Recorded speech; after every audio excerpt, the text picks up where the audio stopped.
Ok, Listo, profe. chévere, pues gracias, Bárbara. Ok, bueno, ya estamos grabando la sección porque la vez pasada se me olvidó. Ok, ¿qué tenemos?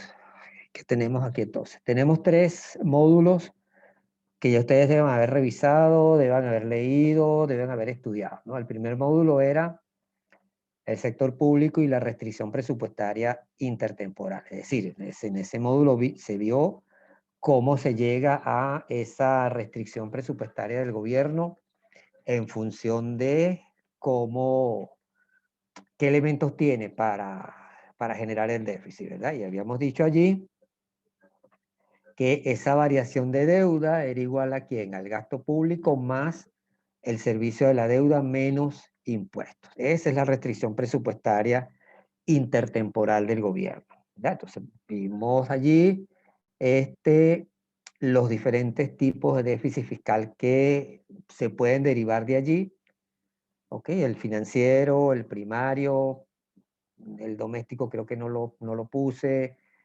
etcétera, ¿ok? En la segunda parte vimos esa misma restricción presupuestaria, pero relacionándola con la oferta monetaria. Es decir, bueno, en la primera parte también vimos cómo puede financiar el déficit el gobierno, ¿verdad? Con impuestos, con variación de deuda y con financiamiento monetario, ¿verdad? Con emisión de deuda, o es decir, colocación de bonos, los podía colocar en el sector privado, en la banca, en Banco Central y en el sector externo, ¿no? O sea, no sé si esa parte que está allí quedó clara, que de esta manera ahorita lo vemos. Y en esta tercera parte, era revisar el libro de Saslarra en el capítulo 10, el déficit fiscal y el déficit primario. Y eso no es más que lo que está planteado en el módulo 2, simplemente que en lo que plantea Saslarrain, está incluido el mercado de dinero, es decir, la velocidad de circulación del dinero, que es lo mismo que está en el documento del módulo 2, pero quizás con otras anotaciones, pues con otros elementos que están allí. Entonces esos son tres módulos que ustedes deberían haber estudiado. La semana que viene abrimos entonces con lo que es señorías e impuesto a inflación, que ese es un elemento, 2 variables, 2 conceptos que se derivan del financiamiento del déficit con expansión monetaria. ¿Ok? Entonces estos tres módulos simplemente lo que van es a complementar lo que ustedes van a ver la semana que viene. ¿Ok? Entonces, bueno, quedo atento entonces a las dudas que tengan, a las aclaratorias, a las preocupaciones no existenciales, sino de la materia, etcétera. Los escucho. Bueno, Profe Juliana.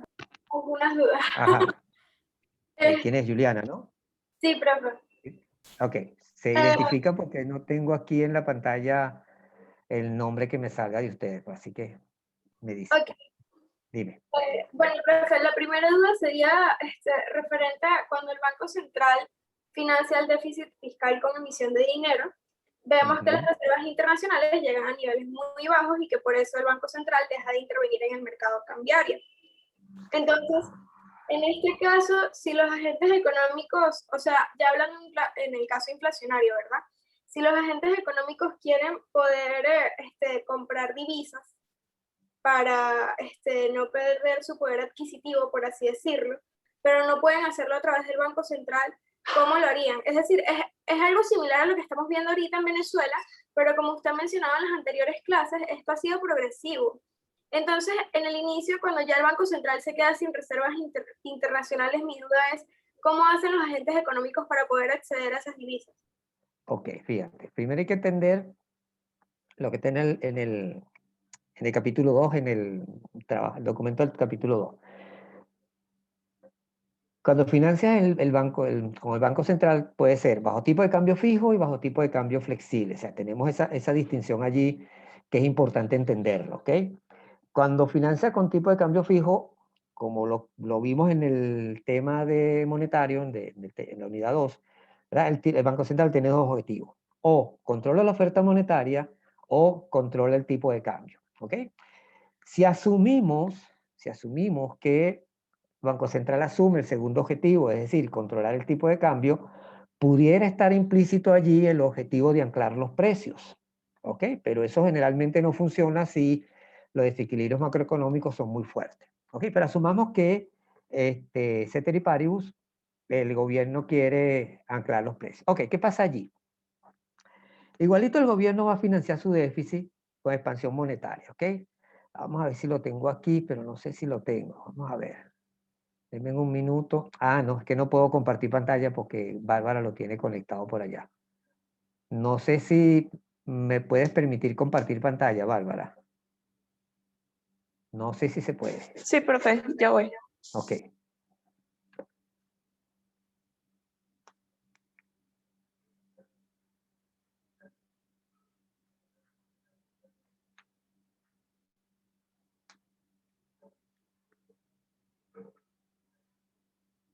Bueno, entonces, siguiendo.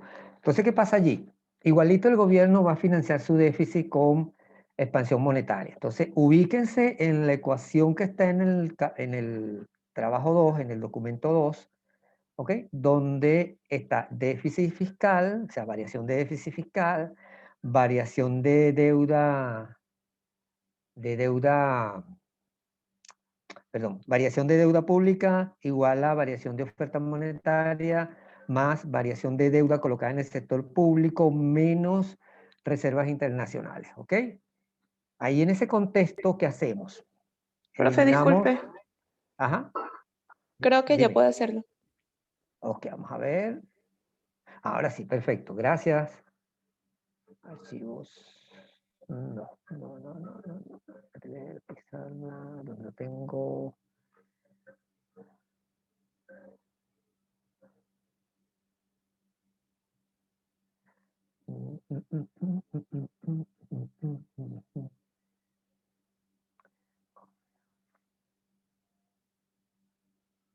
No, creo que el que tengo aquí es... No, tengo aquí, esa es la raíz. Ah, no, aquí lo tengo. Aquí lo tengo, ok. ¿Se ve?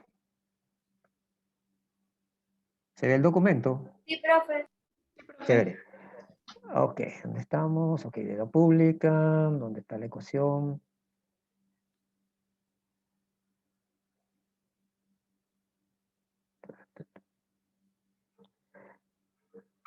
Ok, ya, ajá, llegamos a esta ecuación 8, ¿verdad? Lo ves, Juliana, ¿no? ¿Qué tenemos aquí? Variación de deuda pública, variación de oferta monetaria, variación de deuda pública colocada en el sector privado, menos reservas internacionales. Igualito el gobierno va a financiar su déficit con expansión monetaria. Pero esta variable la hacemos cero porque no nos interesa. ¿Por qué no nos interesa? Porque generalmente el gobierno no coloca deuda en el sector privado. En este caso, entiéndanse las familias, ¿ok? O las empresas. Porque simplemente el gobierno no tiene credibilidad en este sector. Entonces, por lo tanto, quitamos eso y nos va a quedar entonces esta expresión que está aquí, ¿ok? Bajo tipo de cambio fijo. ¿Qué va a pasar? ¿Qué va a pasar? El gobierno va a emitir papeles, el Banco Central los va a comprar, eso va a ser, vamos a ver si la tengo la gráfica aquí, eso va a ser, ¿verdad?, que la LM se expanda porque hay más dinero en la economía, váyanse a la unidad 2, ¿verdad? Cuando vimos activos sobre el sector público, base monetaria, ¿ok? ¿Qué pasaba allí? Al gobierno financiar el déficit con dinero de Banco Central, esa base monetaria va a aumentar, ¿ok? Pero en este caso yo estoy cambiando base monetaria por oferta monetaria, ¿ok? Para que pueda quedar claro. Eso hace entonces, bueno, que en la LM va a generar esto, ¿ok? Pero ¿qué pasa? ¿Qué pasa? Fíjense que ahí hay una cosa bien importante. ¿Qué pasa ahí? Ese exceso de dinero en la economía, ¿ok? Si lo vemos de esta manera, eso va a hacer que la tasa de interés disminuya, ¿sí? Como lo vimos en la gráfica anterior. Si asumimos que los agentes económicos, su riqueza financiera, como lo vimos en el tema 1, es igual a del dinero más bonos, y esos bonos los desagregamos en bonos internos y bonos externos, ¿ok? ¿qué va a pasar con la rentabilidad de los bonos internos? Disminuye, porque la tasa de interés está disminuyendo. ¿Ok? ¿Qué hago entonces como agente económico maximizador de beneficios? Me voy afuera a comprar bonos. ¿Pero con qué los compro? Tengo que adquirir divisas. ¿Ok? Entonces, a este tipo de cambio que está dado, porque es un tipo de cambio fijo, ¿ok? Los agentes económicos van a empezar a demandar divisas, vamos a tener un exceso de demanda de divisas aquí, y eso va a hacer que ese tipo de cambio se devalúe. ¿Ok? O en apariencia se devalúe. ¿Qué significa esto? Bueno, que simplemente el gobierno, ¿qué es lo que va a hacer? Tiene que mantener, ojo, este tipo de cambio, es decir, el gobierno no puede permitir, Banco Central no puede permitir que ese tipo de cambio se devalúe. ¿Ok? Por lo tanto, ¿qué hace Banco Central? Compra moneda, ¿ok? Y vende divisas. Lo que va a hacer que esta LM poco a poco vuelva a su punto inicial, es decir, a su cero. Pero ¿qué pasó? ¿Quién perdió? Ah, bueno, entonces se perdieron divisas. Hay una pérdida de divisas, que es lo que tenemos aquí, que al final del día es con qué está financiando el gobierno su déficit fiscal. Es decir, hay una salida de divisas. ¿Ok? Ajá, lo que preguntaba, Julián. Entonces, ¿qué pasa aquí? Esto que está aquí no es más que el resultado de financiar el déficit con expansión monetaria. Al final, las consecuencias que se dan es porque el gobierno está financiando su déficit con expansión monetaria. ¿Ok? Y eso va a generar, entonces, si estamos en tipo de cambio fijo, que esto se genere. Ok, ¿qué sucede entonces? De esto debe generar, si hay una economía seria, si hay un gobierno serio, si hay un ministro de finanzas serio, ¿ok? Que se produzca una crisis de balanza de pagos, lo cual va a hacer que el gobierno suelte el tipo de cambio y este se vuelva flexible. ¿Ok? Pero todavía no estamos en hiperinflación. O sea, hay un proceso que es proceso de ajuste, un proceso largo, donde lentamente los precios van a empezar a subir y va a llegar el momento en que esa hiperinflación se desate. ¿Ok? Como les dije la última vez, en Venezuela, desde los años 90, mediados de los 80, la inflación ha venido en aumento lentamente. ¿Ok? Si ustedes revisan las cifras, ustedes van a ver que hay una aceleración de la inflación a dos dígitos, etc. ¿Ok? Pero después de los años 2000, de esta década, de este siglo, eso comenzó a desatarse. ¿Ok? Entonces, ¿qué hay aquí? El punto es que mientras haya divisas, el gobierno puede seguir financiando su déficit con expansión monetaria. Es decir, yo agente económico, estoy comprando divisas porque yo quiero mantener mi dinero, mi riqueza, y por lo tanto compro bonos externos. ¿Ok? Cuando se acaban las divisas, ¿ok? Que ya Banco Central no puede controlar eso, ojo, importante entender esto. Estamos asumiendo que esta es una economía que produce, una economía que genera divisas, una economía que exporta, ¿ok? Una economía que tiene un sector productivo activo, ¿ok? No Venezuela, ¿ok? Entonces es importante entender. Entonces, ¿qué va a pasar? Los agentes económicos siempre van a tener la manera de buscar divisas, ¿ok? Pero ¿qué va a pasar, Juliana? ¿Qué va a pasar? En la medida en que esa hiperinflación o que esa inflación no se acelere y se convierta en hiperinflación, ¿ok? Los agentes económicos mantendrán su moneda nacional, ¿ok? Hasta donde se pueda. ¿Qué va a pasar cuando ya tengamos un proceso hiperinflacionario como Venezuela? ¿Ok? Que ya la moneda nacional no vale, no sirve. Los billetes los tiramos en la calle. ¿Ok? Entonces tenemos que recurrir a una unidad monetaria diferente que garantice el valor de la moneda y que pueda ser una moneda para intercambiar, ¿ok? Comprar bienes y servicios.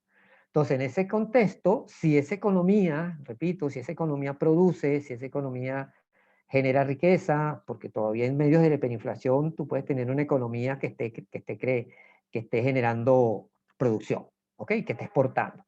Entonces, bueno, simplemente tenemos acceso a las divisas. En el caso de Venezuela no.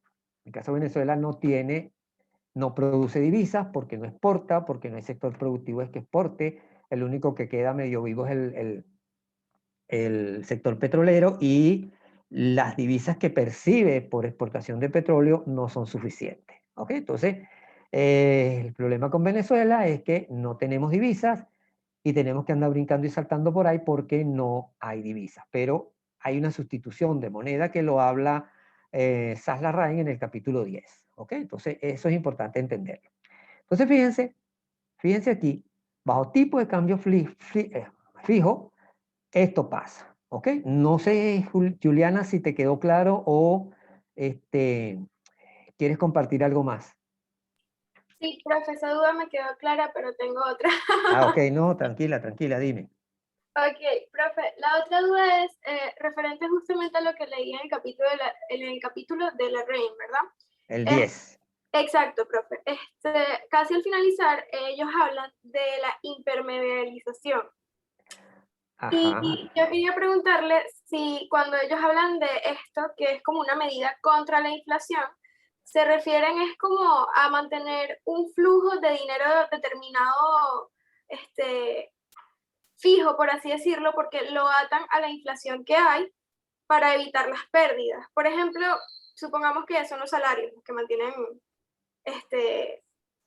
atados a la inflación que hay, ¿verdad? Entonces mi duda es, profe, si se hace eso, dejamos de hablar de saldos nominales y empezamos a hablar de saldos reales.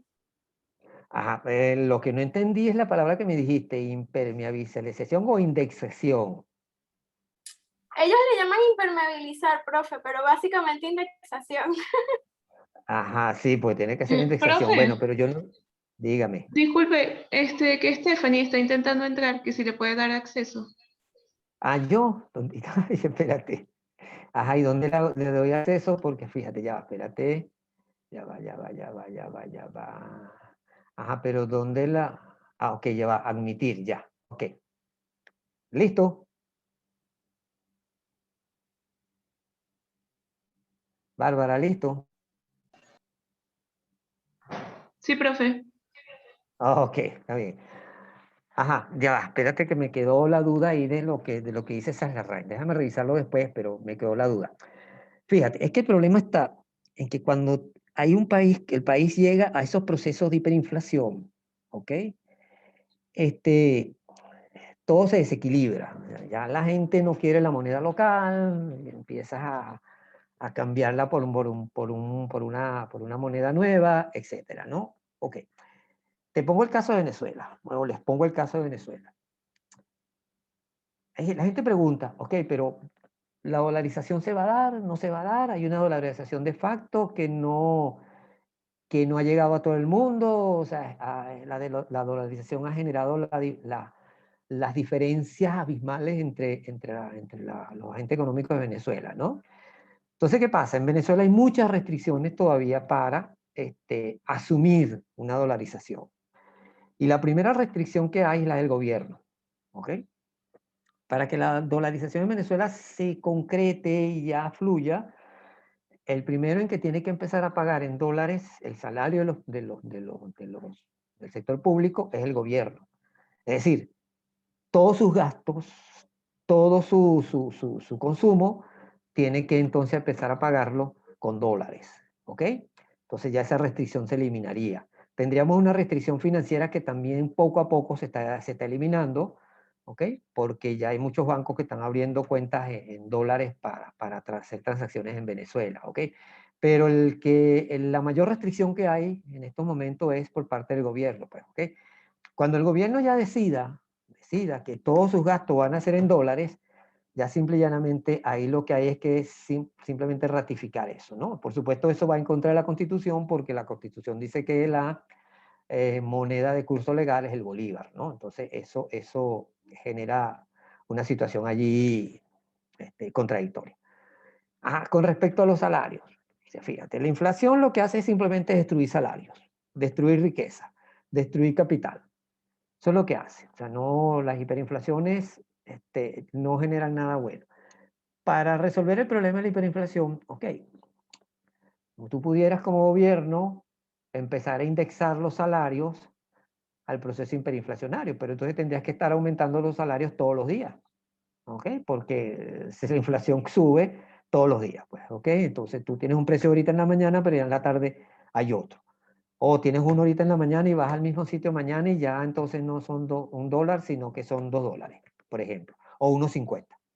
Entonces, el punto es que por ahí andan ahorita un poco de rumores de que vamos a otra reconversión, de que le van a quitar 6 ceros a la moneda, bueno, no sé, yo no sé si eso será factible, ¿no? Pero con eso no se resuelve. Entonces, el problema es eliminar las causas. ¿Y cuál es la causa fundamental del problema de la hiperinflación? El financiamiento del déficit con expansión monetaria. Si el gobierno elimina eso, ¿ok? O sea, empieza a buscar otras formas de financiar su déficit.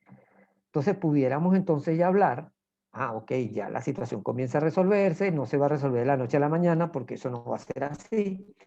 Pero entonces a partir de allí entonces se puede pensar en un plan de estabilización macroeconómica, ¿okay? que permita reducir los desequilibrios, pero que ese plan de estabilización macroeconómica sea creíble, ¿okay? Que genere expectativas positivas, que yo, Carlos Peña, que Juliana Galucci, que Bárbara Goyo, que Soleidi, etcétera, crean en ese plan de estabilización, ¿ok? Porque si no lo creen, entonces simple y llanamente no pasa absolutamente nada y volvemos a lo mismo.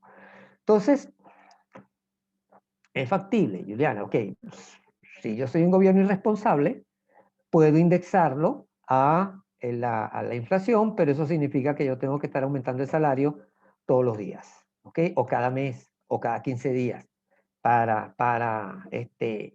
poder equilibrarlo o equipararlo al proceso hiperinflacionario que se está viviendo en ese país o lo que sea, ¿ok?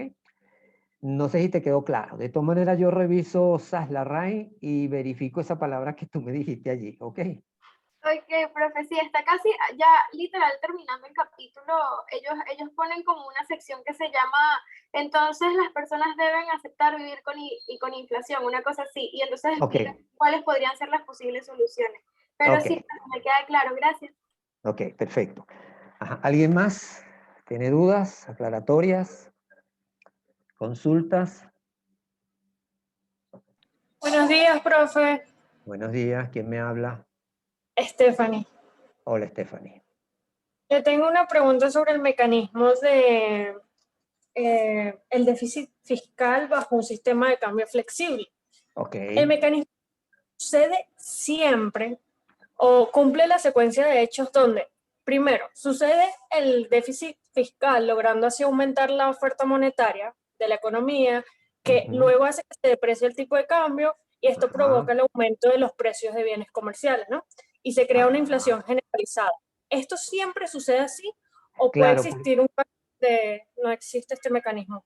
No, porque si estás hablando de tipo de cambio fijo, bueno, pues lo que pasa. Si estás hablando de tipo de cambio, cuando llegas al tipo de cambio flexible es porque simple y llanamente las divisas se te acabaron como gobierno, ¿ok? ¿Por qué las gastaste en qué? Bueno, en lo que dije anteriormente, estás financiando el déficit y eso está generando que tengas una pérdida de reserva. Ok, se soltó el tipo de cambio, la oferta monetaria pasa a ser estar bajo el control del gobierno, ¿ok? ¿Qué sucede entonces? El gobierno sigue financiando su déficit con expansión monetaria, ¿ok? Volvemos a tener la gráfica, déjeme volver a compartir pantalla para volver a ver el documento. Voy a ver el documento para que lo vea. Ay, lo borré. Bueno, lo borré. Pero aquí tenemos esto. Vamos a ver el libro de Saslarrain. Donde estamos en tipo de cambio flexible. Ya, vamos a verlo aquí. Tipo de cambio flexible. ¿Okay? ¿Qué pasa aquí? Fíjense. Voy a poner esto aquí. ¿Lo ven, no? Ok, fíjense, ¿qué pasa? Tenemos entonces que ese déficit fiscal lo financiamos con déficit, con expansión monetaria. Ya no tenemos, en esa ecuación 8 ya no tenemos sector privado, ¿ok? Y ya no tenemos esa expresión menos reservas internacionales. ¿Okay? Lo único que nos queda allí es oferta monetaria, la variación de oferta monetaria. Eso es lo único que nos queda. Va a pasar lo mismo que vimos en la gráfica de la ISLM, se expande la oferta monetaria, ¿ok? Se expande la renta, nos vamos a la gráfica del tipo de cambio y va a pasar lo mismo, es decir, vamos a tener un exceso de demanda y divisa y eso va a hacer que ese tipo de cambio se deprecie, porque son dos conceptos, devaluación y depreciación, ¿ok? Ajá, ¿qué sucede allí? El mecanismo, vamos a ponerlo aquí, el mecanismo, fíjense que aquí tenemos ahora el mecanismo, viene dado a través de la tasa de depreciación del tipo de cambio. Es decir, ese paso desde ese punto a su 0' a su 1, ¿ok? Donde hay un aumento de la tasa de cambio, ¿ok? Donde hay una depreciación, eso nos va a generar un problema interno, ¿ok? Porque si tienes los minutos limitados.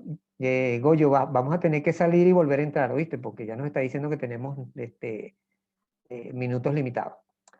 Ajá. Esto va a ser igual a esta expresión que está aquí, que es la misma que teníamos ahí anteriormente, ¿ok? Pero aquí hay una cosa importante, que es que los precios internos, ¿ok? Van a ser igual al tipo de cambio por los precios externos. Es decir, aquí lo tengo. Aquí está, ¿ok? Por lo tanto, si esta señora se deprecia, si esa tasa de depreciación aumenta, ¿ok? Eso aquí hay un mecanismo de transmisión que nos va a llevar ¿a dónde? A que los precios internos aumenten, ¿ok? Entonces por ahí tenemos un problema de inflación, ¿ok? Pero esto también es igual a esta expresión que tenemos aquí. Esta expresión que tengo aquí, déficit sobre Q, es déficit sobre PIB, ¿ok? O sea, lo podemos manejar de esa manera. Más la tasa de crecimiento de la velocidad de circulación del dinero, ¿ok? Entonces, al final, ojo, al final, bajo tipo de cambio flexible, ¿ok? Ese financiamiento del déficit con oferta monetaria va a generar un impacto en el tipo de cambio y hay un mecanismo de transmisión hacia dónde, hacia los precios internos que viene dado por quién, porque estoy financiando el déficit con expansión monetaria, ¿ok? No sé si te quedó claro. Sí, sí, mucho mejor. Gracias. Ok, excelente. Tengo otra. Ok, no, está bien. Ok, si las personas no tuviesen la información, por ejemplo, de la caída de las reservas o no tiene estatus de ellas, por ejemplo, el gobierno no publica la cifra, no se sabe nada de ellas y la persona no hace esta especulación sobre ellas, ¿verdad? Por ejemplo, Venezuela. Y no puede pronosticar este colapso. ¿Se puede seguir dando este caso donde existe la conversión, por así decirlo, de la moneda nacional a la moneda extranjera? Sí, Y porque es que no vas a tener, no vas a tener información. No, en ningún caso vas a tener información. ¿Ok? Entonces, por lo tanto, pero fíjate, yo repito lo que les dije, lo que les dije con Juliana. En las primeras etapas de la hiperinflación o de la inflación acelerada, los agentes económicos no ven necesidad de sustituir la moneda nacional, ¿ok? Porque todavía hay un margen de maniobra allí para que se siga utilizando la moneda nacional para el intercambio y la compra de bienes y servicios, ¿ok? Llega un momento donde hay un quiebre, donde esa inflación comienza a acelerarse. Caso de nosotros, cuarto trimestre de 2017, ¿ok? Que ya ahí empieza, hay un quiebre y ya ahí ya comienza entonces el proceso hiperinflacionario, ¿ok? Y comienza a acelerarse de una manera brutal, ¿ok? Entonces, en la medida, fíjate bien, en la medida en que el dinero en la moneda local no nos alcanza para comprar los bienes y servicios, ¿ok?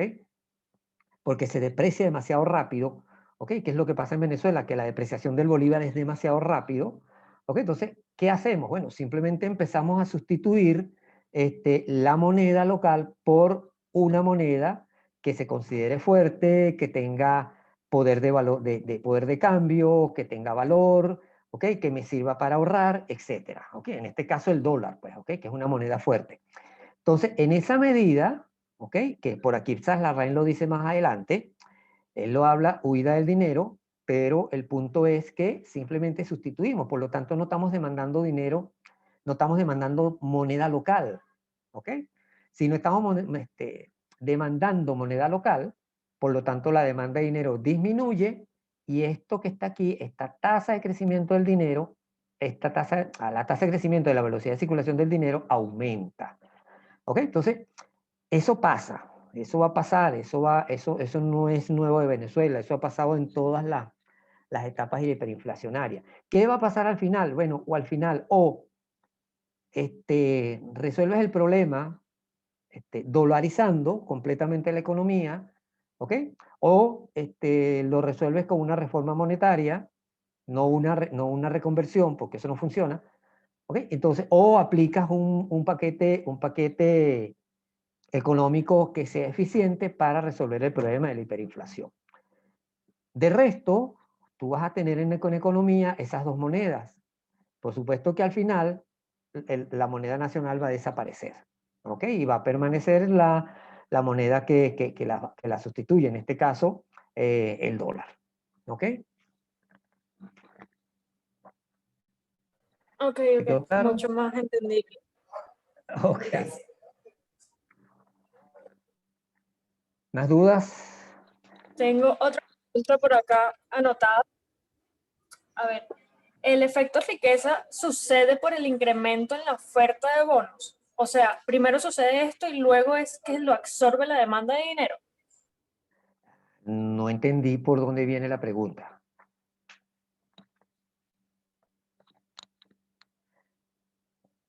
Ajá, Ya, Stephanie, dime. creo que esto lo saca el Lafián también, que habla del efecto riqueza. O sea, Ajá. el efecto riqueza sucede por incremento en la oferta de bonos.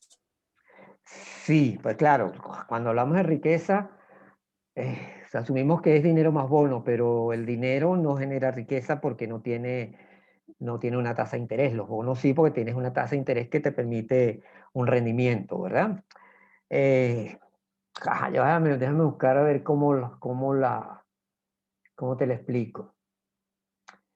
El efecto riqueza, sí, o sea, nosotros lo podemos tomar como una función para consumo, en todo caso. También, si mi riqueza aumenta, puedo consumir más, ¿ok?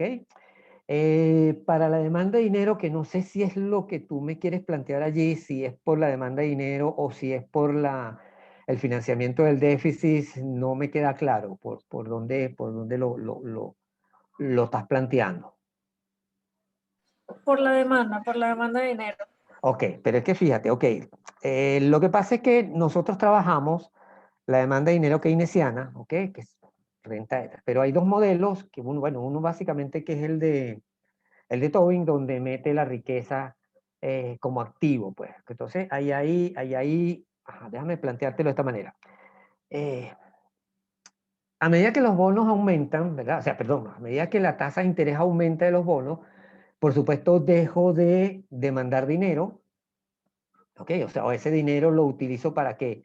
Para comprar bonos, ¿ok? Por lo tanto, la demanda de dinero debería disminuir porque la tasa de interés está aumentando, estoy comprando bonos y mi demanda de dinero disminuye, ¿ok? Entonces, claro, ahí puedo tener un efecto riqueza, ¿ok?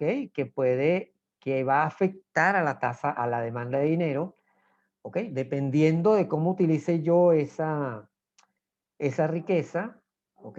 Una riqueza financiera, pero también esa Pigou en los años 30, si mi memoria no me falla, él asumía también que el consumo dependía de la riqueza, es decir, mientras más riqueza yo tenía, es decir, más bonos tenía en mi poder, más podía consumir, ¿ok? Entonces, ahí está eso también que puede ser. Claro, si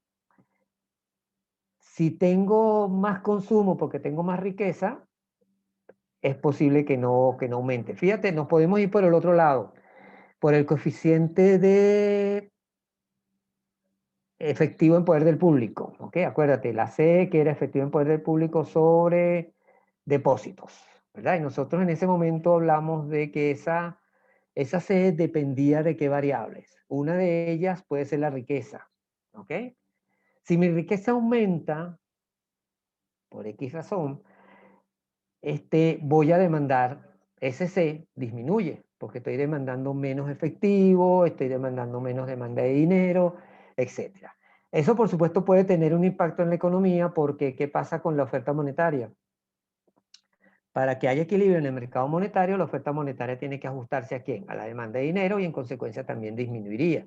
¿Ok? O sea, no sé si es por ahí que tienes la duda. No, sí, ya la veo, ya. Listo, listo. Ok. Gracias. Ajá. ¿Alguien más? ¿Dudas? Bárbara, ¿hay dudas?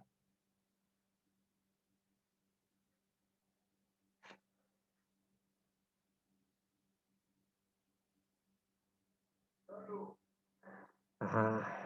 Voy a empezar a preguntar aquí. Diego, Laura, Lucía, las hermanitas Gómez, Melanie, Rodrigo, Sara.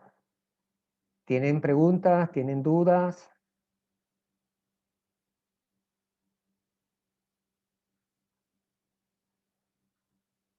Melanie dice que todo está claro. Bárbara no tiene. Ajá. Bueno, profe, yo tengo una última duda si nadie más tiene. Ujú. Dime. Referente al documento del sector público, ¿verdad? ¿El primero? Sí, profe, el primero. Ok. Tengo la duda de que en una parte de ese documento se dice que cuando el Banco Central le compra bonos a la tesorería como que no debe devolvérselo, o sea, que no es como una obligación, por así decirlo. Entonces, Ajá. no entiendo eso, profe, o sea, Te no es explico. una obligación. No, te lo explico, o sea, te lo explico. Generalmente no lo hace. O sea, ¿por qué no lo hace? Porque si... Ay, ya va, espérense un momentico, que hay alguien llamando en la puerta, ya va.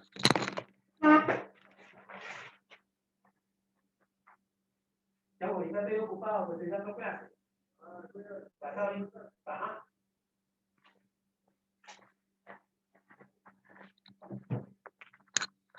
Ajá. Disculpen. Ajá, fíjate. Vamos a tratar de explicarlo. Fíjate. ¿Me escuchan, no? Sí, profe. Ok, fíjate.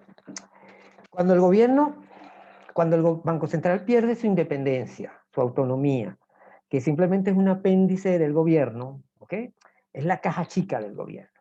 ¿Ok? Entonces, si es la caja chica del gobierno, poco le cuesta al gobierno pagar esa deuda. ¿Ok? Entonces, por supuesto, lo que vimos en la unidad 2, que era que Banco Central compra los papeles al gobierno, eso es un activo para Banco Central, porque se asume que Banco Central debe pagar, el gobierno debe pagar intereses más capital.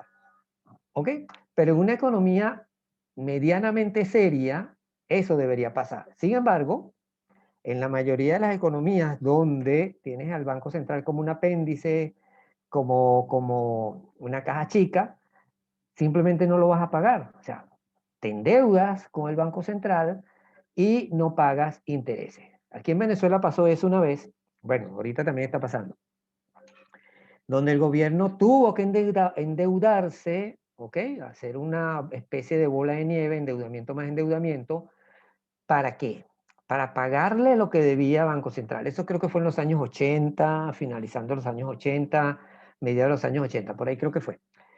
Para pagar lo que debía, ¿ok? A Banco Central. Pero generalmente no lo paga. Generalmente se queda con los papeles, se queda con el dinero y no paga la deuda. ¿Por qué? Bueno, porque simple y llanamente no le interesa, tampoco tiene dinero para pagar la deuda, porque eso es intereses sobre intereses. Es decir, pónganse ustedes, una familia, ¿ok?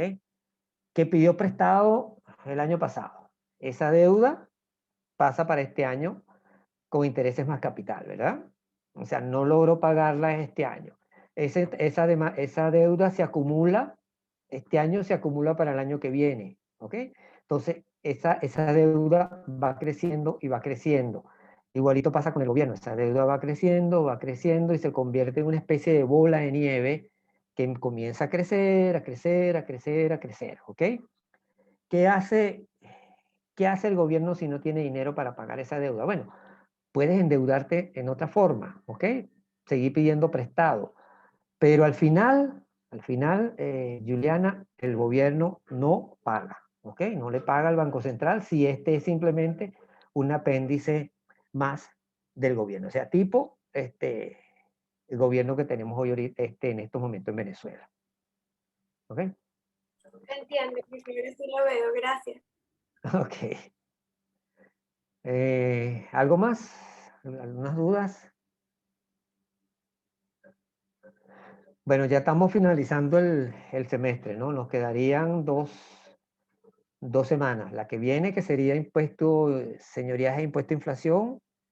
Ahí hay un documento también que yo preparé. Bueno, van a tener esa oportunidad. Y la última semana es para trabajar Venezuela. Ahí van a ver dos documentos que ustedes se los tienen que leer para tratar de entender un poco la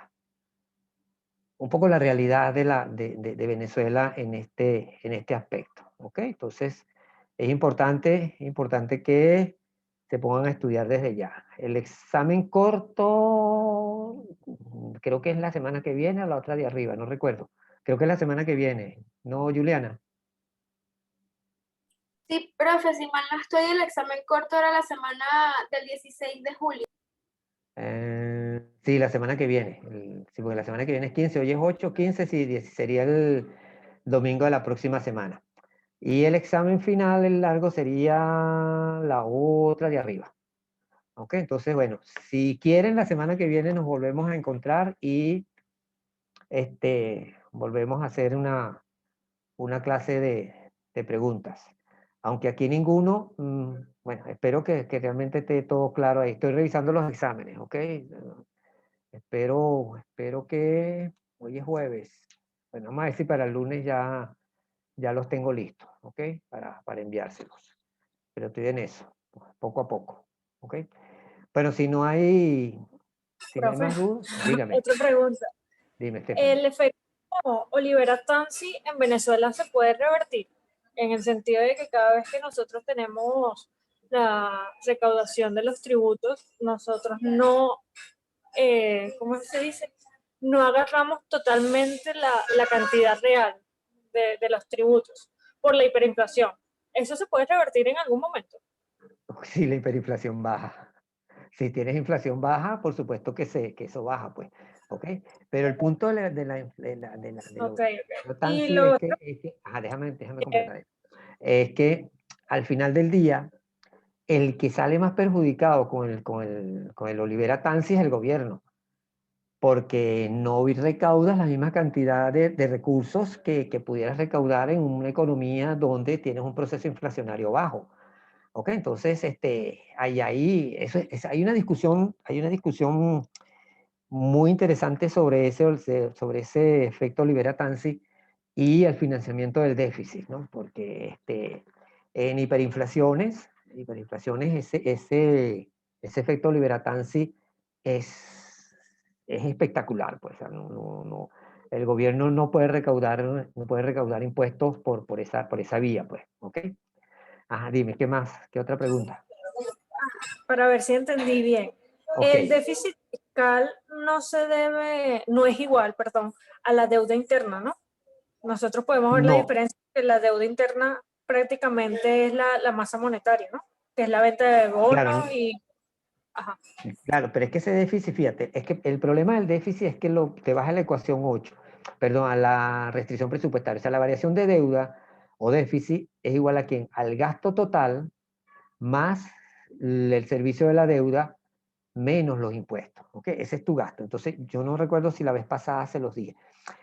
El gasto del gobierno está constituido por gasto corriente, que son compras de bienes y servicios, pago de sueldos y salarios, servicio de la deuda y transferencias. ¿Ok? Ese es el gasto corriente. Tenemos el gasto de inversión, que es las transferencias que el gobierno hace a los gobiernos municipales, a las gobernaciones, etc. Y tenemos el gasto de inversión, que es el que utiliza el gobierno para infraestructura y todas esas cosas. ¿Okay? Ese es el déficit. Tenemos los impuestos o el ingreso, que son impuestos ordinarios y extraordinarios. Los ordinarios son petroleros y no petroleros, y los extraordinarios son los que el gobierno recauda a través de créditos externos o endeudamiento, etcétera. ¿Okay? Cuando eso se hace, cuando el gobierno monta su presupuesto, que el año pasado no sabemos si hubo presupuesto, si se aprobó, porque nadie dijo nada, el gobierno no presentó proyecto, etcétera, etcétera. Aquí estamos en Venezuela. El gobierno debe presentar un proyecto de presupuesto. ¿Ok? En ese proyecto de presupuesto debe ir, por supuesto, de dónde salen los ingresos, cuáles son los gastos y cómo financio ese déficit. ¿Ok? Pónganse ustedes, o sea, el déficit aquí en Venezuela no sabemos cuánto es. Los expertos hablan de que anda en 25% del PIB, eso es una cosa loca. Pero pónganse ustedes que una economía seria tengamos un déficit de 4% del PIB, ¿ok? Que tienen que acostumbrarse a medir todo en función del PIB. ¿Qué debe hacer el gobierno? El gobierno debe colocar dentro de ese proyecto cómo va a financiar ese déficit, ¿ok? Ahí lo puede financiar con deuda interna. Stephanie, cuando hablo de deuda externa estoy hablando de papeles que el gobierno puede colocar en en bancos privados, ¿ok?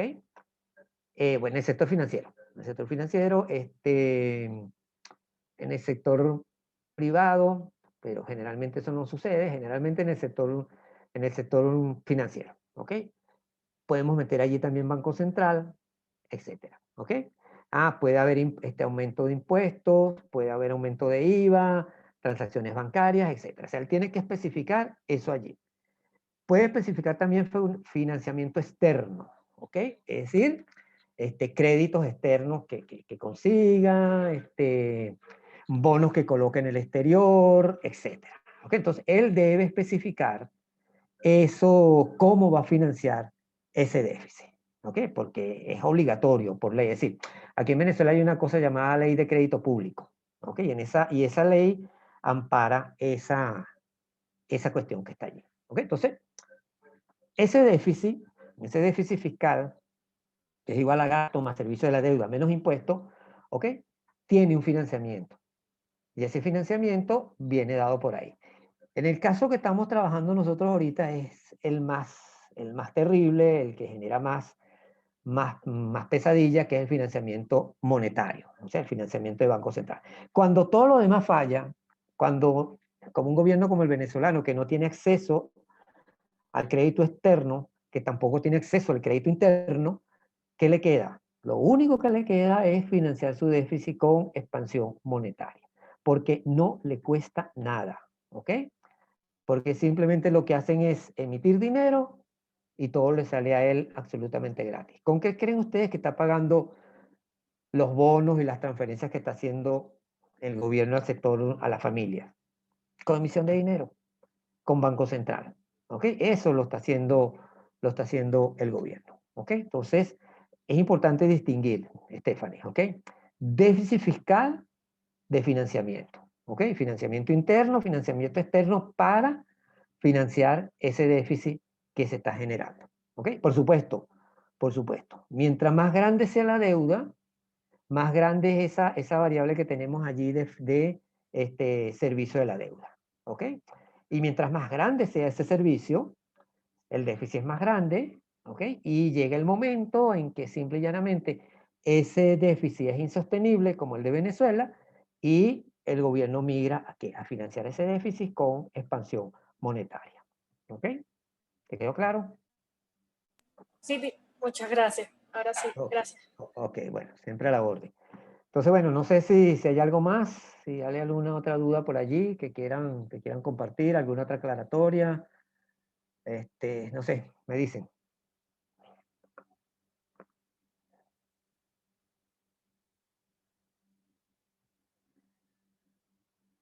Si no hay más nada, bueno, entonces cerramos la sección por hoy. ¿Ok?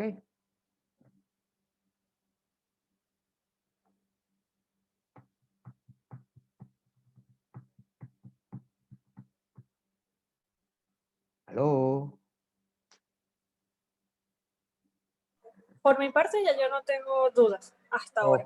Ok, bueno, pero yo creo que los demás tampoco, pues nadie ha dicho más nada. Entonces, bueno, lo dejamos hasta aquí y traten de leer, traten de estudiar y la semana que viene entonces nos volveríamos a encontrar a las 10 de la mañana el jueves que viene, si Dios quiere. ¿Ok? Si quieres, Bárbara, cierra la grabación y después me la mandas para subirla a YouTube. ¿Ok? Profe.